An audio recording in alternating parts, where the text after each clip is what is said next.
The symptoms of inevitable abortion are low abdominal pain, heavy vaginal bleeding, no fetus or products of conception passed per vagina, and painless loss of liquor per vagina. The signs that are usually elicited are cervix. The cervix is usually dilated with the membranes bulging. There may be loss of liquor. The uterine size is compatible with the gestational age, and there may be signs of shock, pallor, collapsed peripheral vessels, rising pulse with reducing volume, falling BP, and cold, clammy skin. Investigations are FBC and cycling, blood grouping and cross matching, ultrasound scan. It shows the fetus dead or alive. Cervix may be dilated with membranes bulging through it. In instances associated with loss of liquor, there may be oligohydramnios. The ultrasound is necessary only if the diagnosis is in doubt.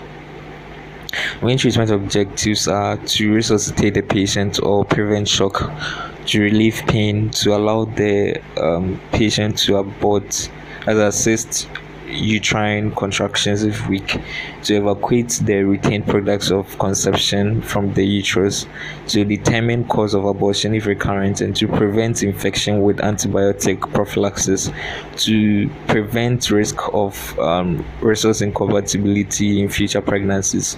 Non-pharmacological treatments. Evacuation of the uterus is done by either of the following techniques: after the expulsion of the fetus or before the expulsion of the fetus. That's if it's less than 12 to 14 weeks size. The manual vacuum aspiration (MVA) with or without paracervical block anesthesia, or uterine curettage under paracervical block or general anesthesia. Gestations 12 weeks or less.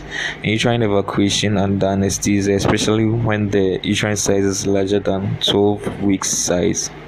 Pharmacological treatment. If the patient is in shock or bleeding is severe, IV fluids and blood transfusion as necessary. To relieve severe pain, give morphine IV 2.5 to 5 milligrams 4 hourly as required, and metoclopramide IV 5 to 10 milligrams 8 hourly as required for vomiting, or petidine IM 75 to 100 milligrams stat, then 50 to 100 milligrams 6 to 8 hourly if required.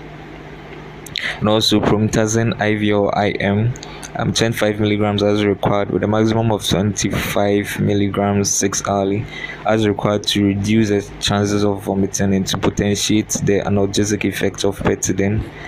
Evacuate uterus. So it does if the uterine size is more than 12 to 14 weeks. Give oxytocin IV 10 to 20 units per liter of normal saline, or uterine size less than 12 weeks. Misoprostol oral or SL 600 micrograms stat. To prevent infection, give amoxicillin oral 500 milligrams 8 hourly for 5 to 7 days, and then you give metronidazole oral 400 milligrams 8 hourly for 5 to 7 days. To prevent resource isoimmunization in also resource negative women, you give anti-D. So the anti-D is given to prevent resource isoimmunization in resource negative women. For the dosage, you give anti-D resource immune globulin IM 300 micrograms. That's 1,500 units. Starts within 72 hours of abortion.